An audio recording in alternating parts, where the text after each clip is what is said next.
Welcome to Stress-Free SOULutions with Sarah. I'm your host, Sarah Alysse, a stress management and fitness coach, advocating the world to trust their gut more often. I discuss various ways to manage stress and share personal stories of guest experts who have gone through the same stressors as all of you at home.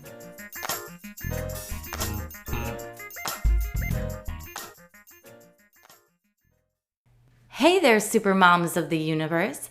Let's play a game called hide and seek.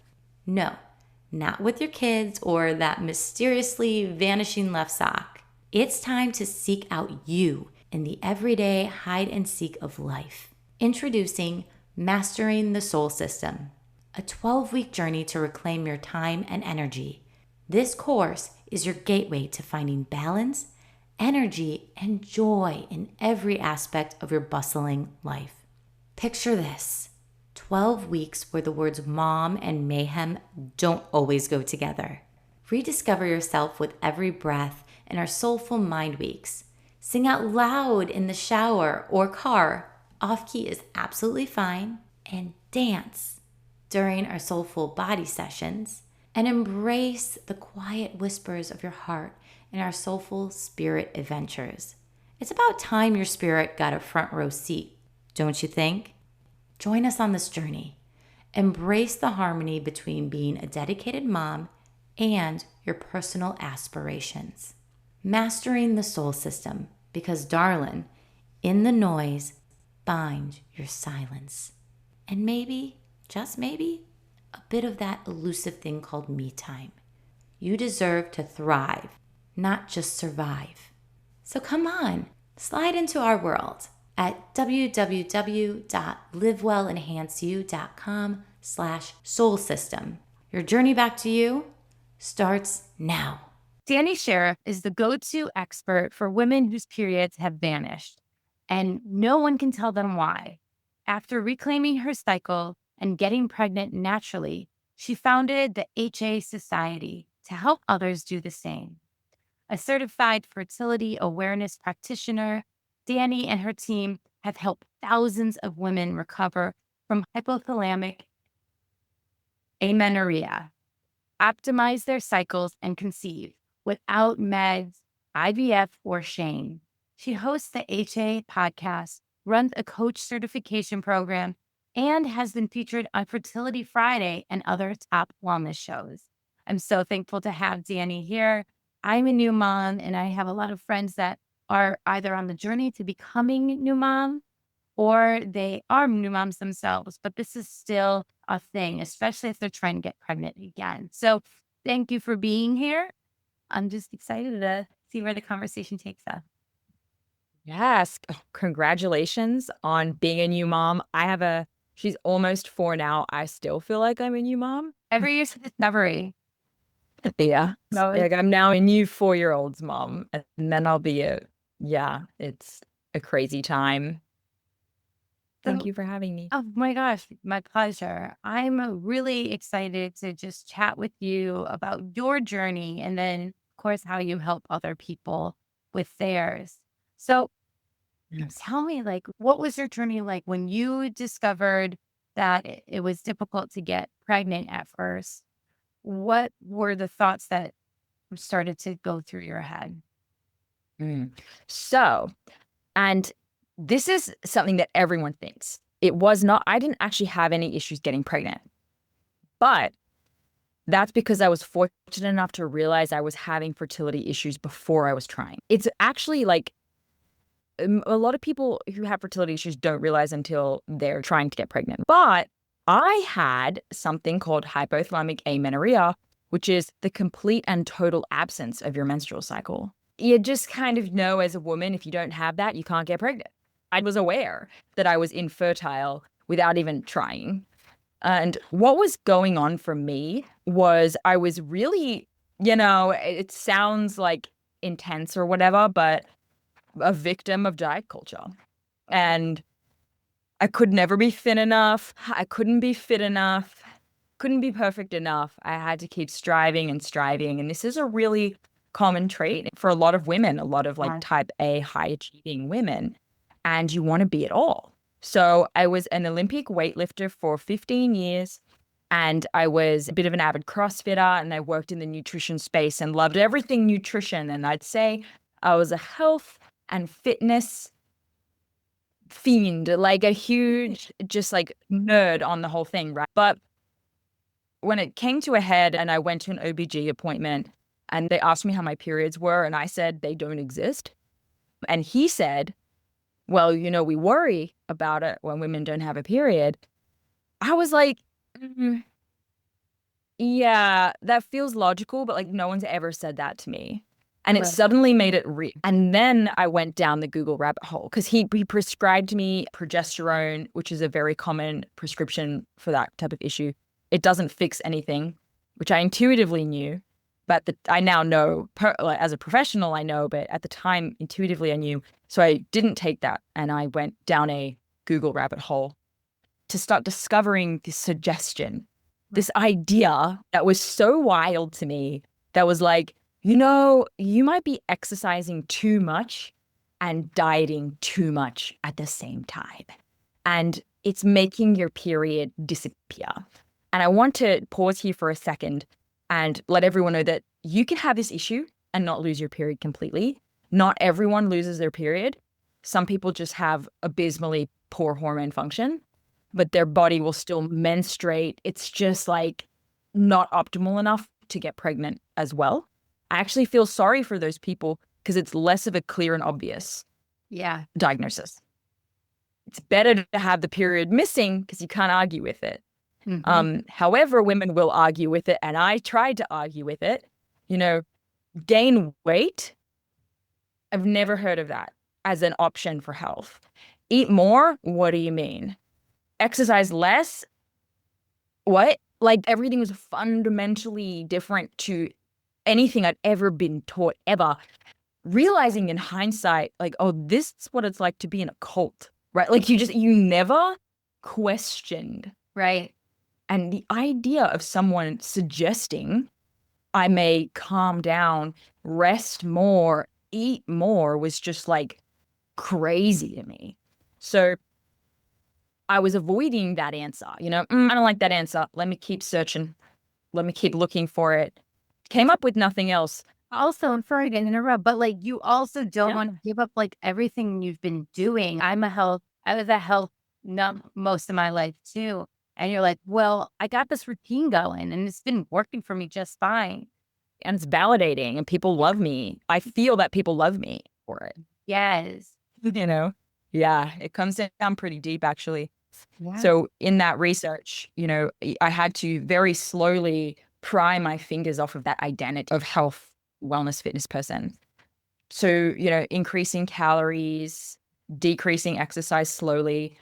And, pregnancy, it wasn't a goal for me at the time, but I knew I wanted it to be on the table. And as I was researching, I was actually learning your menstrual cycle is not an optional extra.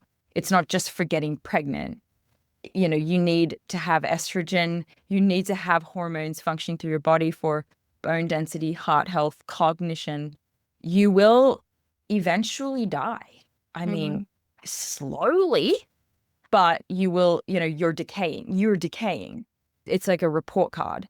And this idea that I was actually becoming less healthy, it was blowing my mind and it was freaking me out. Yeah. So, through a lot of bravery and courage, in the face of society around me being like, what are you doing? I did it. I gained the weight. I was public about my journey because it helped me, selfishly just be like, hey, I'm doing this on purpose, letting myself go and all of these things that I feared. And at the end of it all, I got my period back and it was tumultuous, but like that's the short version. I had this realization that was way harder than it needed to be. There was little to no support out there for it. And so I decided to start a podcast and start a community and go back to school and enter into the fertility space and like create awareness and support for this problem. And here we are. And now I have a baby. And thanks to my journey, it was actually very easy to achieve. Yeah. It's so interesting that you say that. I had a similar thing in the sense that I recognized there were some unhealthy habits that I had. And months before trying to get pregnant, I was like, I got to change something. And it was a lot of nutrition, less working out, more like more movement, but not hardcore, you know, cardio circuit or hit circuit. I just needed to go back and be a little bit nicer to myself. And it was very therapeutic, honestly, to say, I'm just going to step back and I'm going to go on these lovely long walks outside with my dog and just get to know my neighbors. Like little things like that just changed my perspective about working out. And we got pregnant relatively quickly. And I, you know, science or just also mindset too. It all comes together. So for a lot of people that, have been told that IVF is your only options, what internal shifts do they need to start making mentally, emotionally, and physically? Like, what do you recommend for them to do through your program to get them on the right path? Yeah, solid question. At the end of the day, so we coach women with HA to restore their cycles, and most of the time they're trying to get pregnant. And very often they went to the doctor first, and the doctor said, no worries, we'll get you pregnant with IVF or, the prerequisites like letrozole, Clomid, things like this. And sometimes they try that and it fails, and then they go further down the rabbit hole, and then they find us. And sometimes they go, oh, I don't want to do that. Let me research first. What we would love to be is the natural, logical step before treatment. But unfortunately, that's not how our healthcare and structure and society is operating right now. But what we would love women to do is everything you actually explained for your own journey. Because yes, while you didn't completely lose your menstrual cycle like me, what was happening to you is the same thing that was happening to me. But I just had more sort of severe, loud symptoms than you did. So with the same changes you kind of made, right? Like, all right, let's look at our life. Where are we burning the candle at both ends? Where are we maybe pushing ourselves more without giving ourselves fuel to do so? But so look at your nutrition, are you eating enough? And this is probably the most common one because everyone's perception of a healthy, nutritious diet is quite different. So if someone is constantly dieting, there are many women out there who feel like that is health, right? Right. There are people out there who believe that we have so much access to food that we should actually fear that and work as hard as we possibly can to avoid overeating, because it's so easy to overeat here. And these things that get in your head that create fear around food.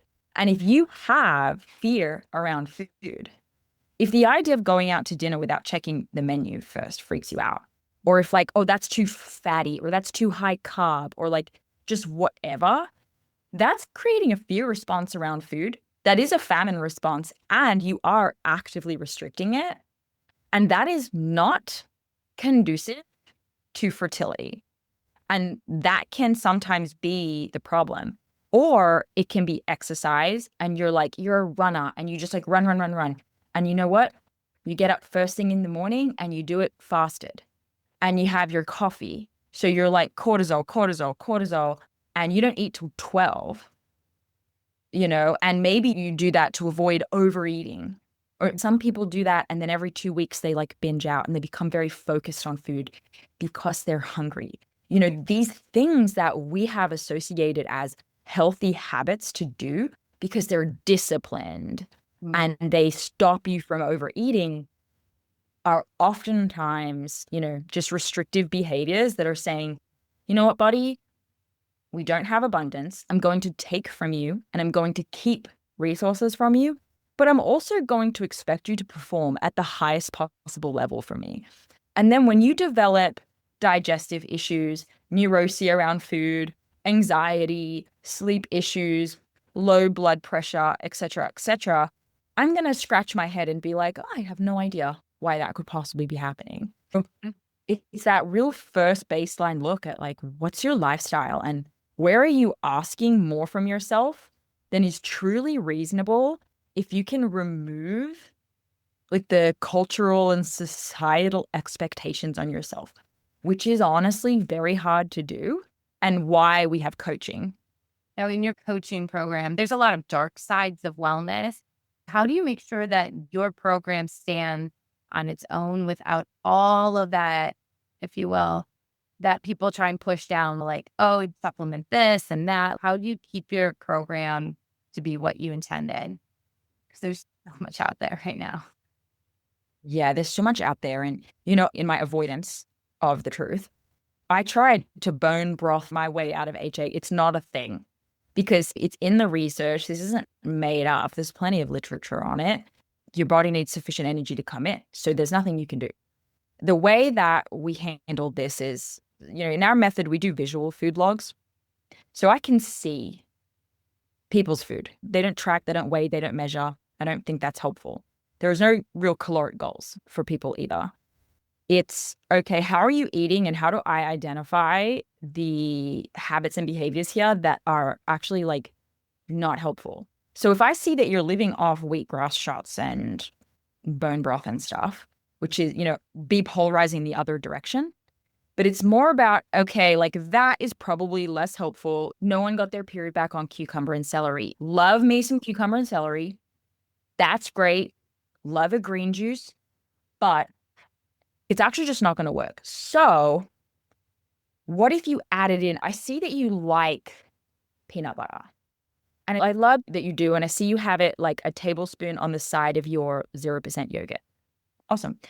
What if we tried actual toast with peanut butter, right? Because it's like, and then they're like, toast, you know, and it just becomes a conversation.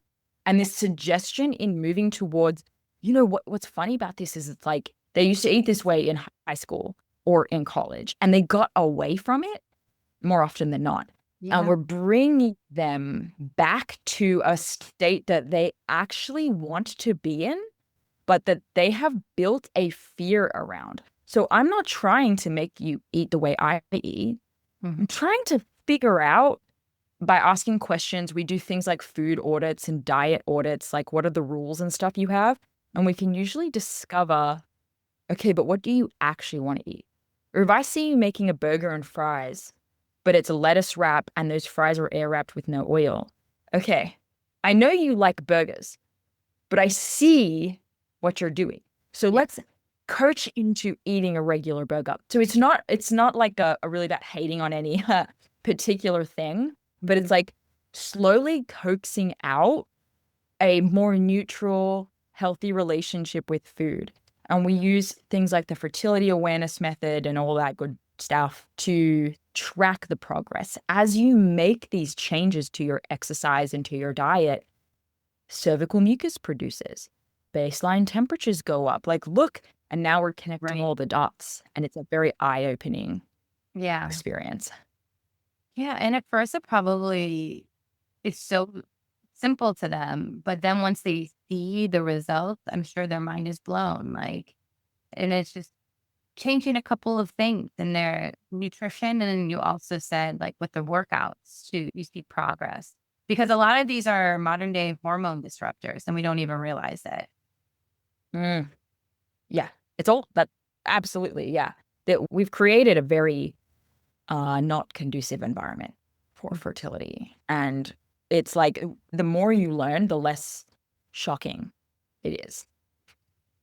But you know what you said at the very beginning, like this isn't just because of us trying to get pregnant. This is also just our life, like our bone density. And there's so many other layers into our health that get affected if we don't take care of this by just simply menstruating. Yeah. Is your question like, what else about it? Like, why else is this important? Well, just from what you said, I clearly see that it's important, but I guess what else have you noticed not menstruating? What else has this affected for long term? Yeah. So it all like it's like a self-feeding issue where now you're hungry, so now you're stressed, and now you're anxious. And what we find, one of the biggest things that I'm most passionate about is this isn't about getting your period back per se, and it's not just about getting your fertility back. It's about getting your life back. And I wish I could market it that way. I wish I could be like, get your life back, but they don't want it. They don't want it. They're like, no, I'm happy in my neurosis. So, it's like, all right, let's get periods back because you want babies, or like you got a bad bone density scan or something and now you're scared.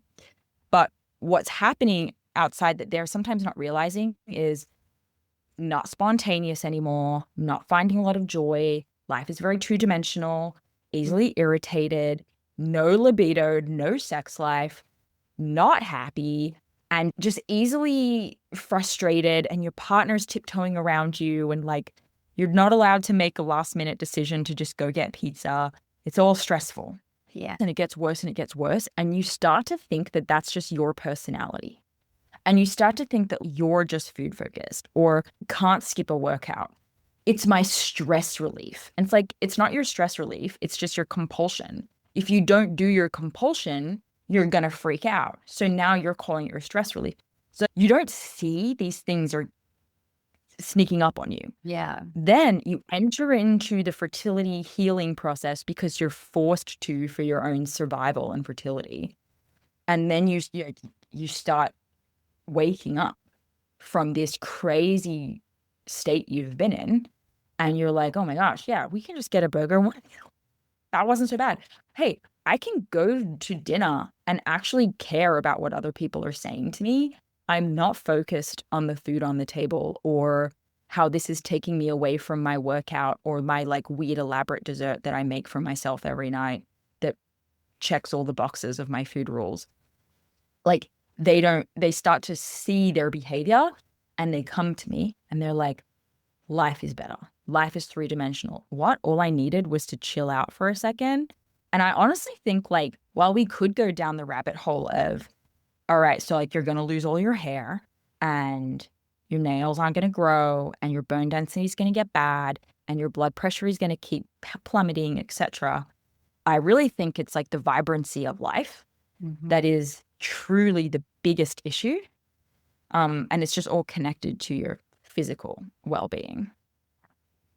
And it's freedom. It's basically just giving us now freedom to live again. And I think that a lot of times people look at, oh, I have to get healthy or I have to change how I do things and I don't get to live how I want to. But it's the opposite. It's giving you life for sure. Yeah. So relatable because you actually have internal dialogue with yourself of like, oh, I'm not allowed to do that. It must be nice for her that she can just go and get an ice cream, but like I can't do that. And I can't, I won't, I'm not allowed, I don't is such a common thing in your brain. And then your hypothalamus is like famine, restriction, not allowed, like that this is not for us. And that's why sometimes just bumping your calories or like taking a little bit of rest isn't enough to recover, which sends women on a spiral at the point that they hire us, right? They're like, I tried, but nothing worked. I'm the unicorn. And it's like, no, you just like allowed a little bit more, but there's still a bunch of rules and you're right. Nothing really changed. So when someone comes to you for the first time, what are the steps to get them to become more connected and then healthy again? Yeah. So, we do the whole full intake, right? Health forms. And I like to learn a lot about, okay, what was your past relationship with food and what are you doing now? What's your past relationship with exercise? What are you doing now? Let's take a look at your food log. What's your menstrual cycle history? What's the lowest weight you've been? What's the weight you're at now? What are your expectations? Like, let's just like really flesh out who this person is. Typically all a very similar type of person, which is very interesting. And then we'll start making some initial suggestions for food and exercise, depending on their level of comfort for change, right? Because some people are like, no, I'm all in. I just need your support. Let's go. What do you want? And I can give them like the fastest route from A to B. But some people are really anxious. Like, I'm entering into this process with trust, but I'm very afraid. And if we go too fast, I might lose my mind. I was that person, so I get it. And then we'll go a little slower. While we're doing that, I have them using the fertility awareness method. So this is just like, while it's been around for many years, just gaining a lot of traction now, where we use our basal body temperature, our cervical mucus observations to see what's estrogen, progesterone doing, FSH, LH, metabolism, thyroid. And it gives us an idea of how the woman's body is responding to what they're currently doing. And then as we make changes to their nutrition and exercise and stress and things, do we see it start to move into the more optimal parameters, like better baseline temperatures? Most women with HA are very low basal body temperature. So step one is make changes that bring their body to their ideal range. Often they weren't seeing cervical mucus, or they were seeing a little bit chronically, and you're not meant to see it all the time. You're only meant to see it 3 to 5 days per month. But they're seeing like a little bit all the time, or they're seeing none, and they're never ovulating and they're never menstruating. Then it's like, okay, let's make changes to our food and nutrition and stress till we see that symptom, so on and so forth. Because at the end of the day, with HA, and we can look at your labs to like 100% prove it, right? But I mean, you have it. At the end of the day, if you're not seeing those symptoms, you don't have a period, and we've been trying this for 2 weeks, we got to push more. We got to do more. Every woman is different. There is no set amount of calories that works for every woman. We are working directly with them to make these adjustments and provide the evidence, and use evidence, not just vibes, to determine if this is working or not. And then it's like kind of our job to, it's hard, it's scary, it's emotional. Like, oh, I gained 5 pounds and I don't have my period. Like, what's happening? And I can show them, like, look at the signs of progress your body is making. Look at the other areas, we talked about this. I'm still seeing a lot of rice cakes, but like, can we make a shift here? I can see the habits, fears, and behaviors in their logs, in the way they're speaking.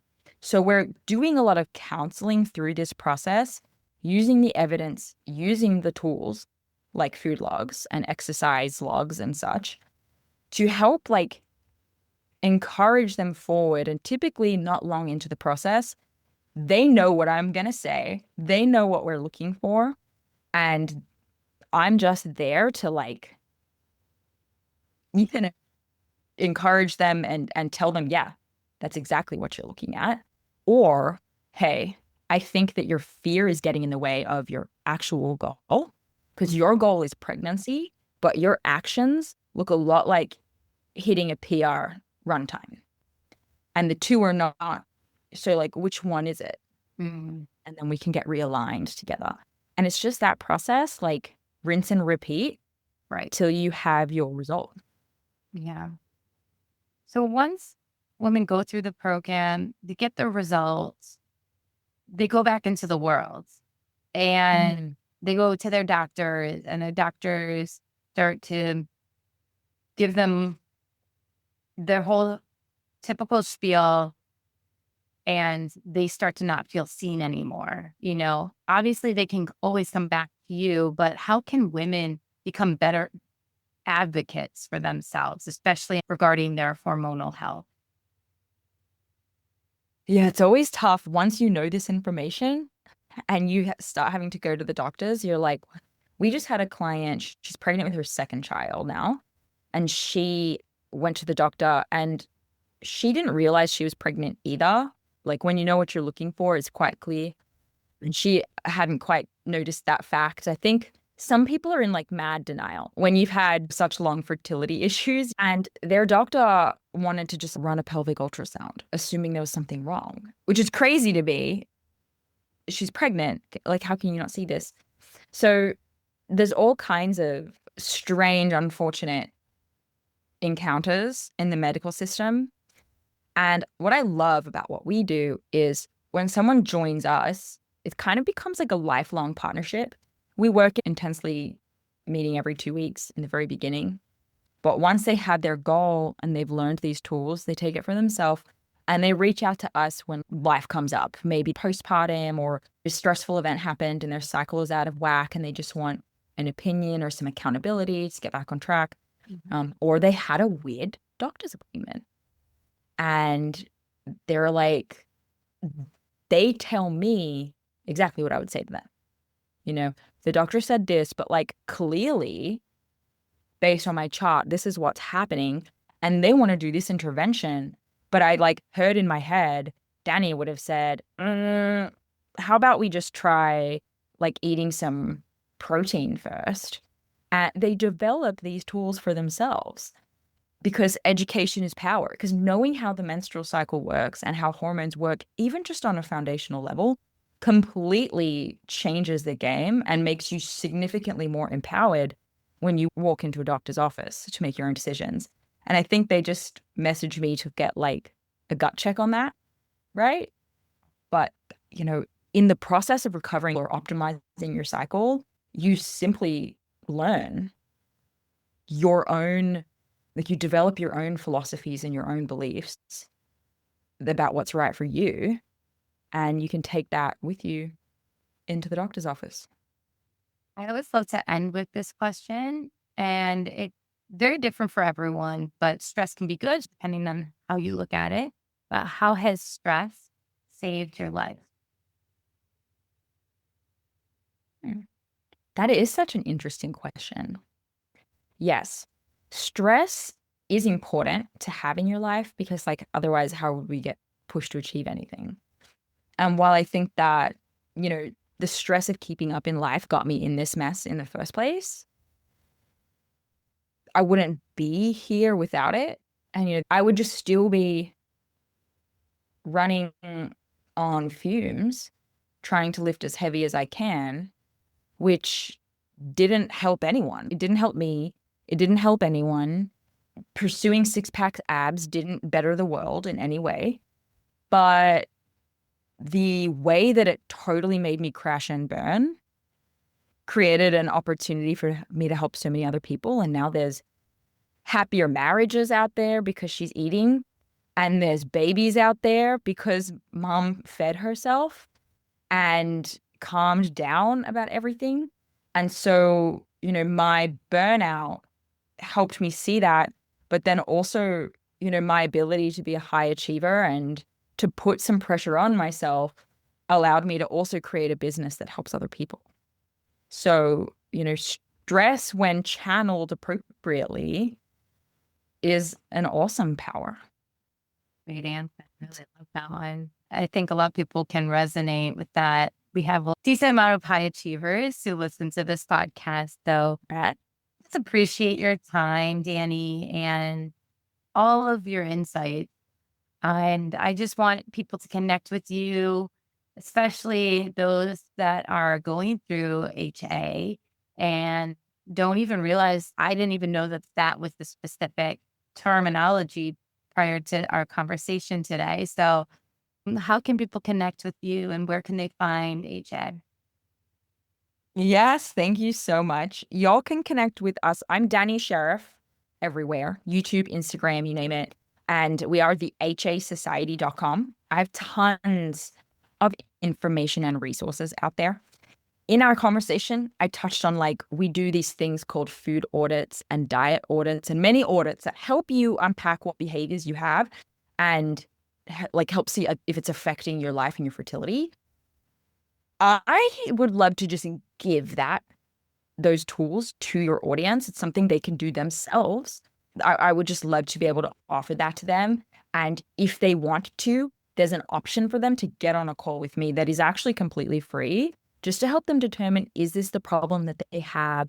Are they on the right track? I'm happy to offer any of that to you guys. So to get that, all you need to do is send me either at the HA Society or at Dani Sheriff on Instagram, and I'll send those audit tools to you. You just need to just let me know that you listened to me over on Stress-Free SOULutions, and I just hand that over to you guys. It's just like the best starting point if this is new to you. Thank you, Dani. Thank you so much for that. I know my audience will really appreciate it. And guys, please share your takeaways. You can reach out to Dani or myself on Instagram.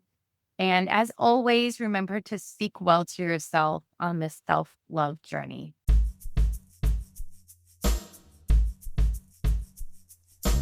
Thanks to Dan Lieber at Beckett Brown Music for the intro and outro music.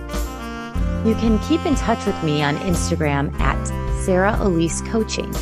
If you're looking to improve your health and wellness, check out my business, livewellenhanceyou.com. While you're there, join the Live Well Enhance You email list and receive exclusive offers for our wellness programs and events. Until next time, take care.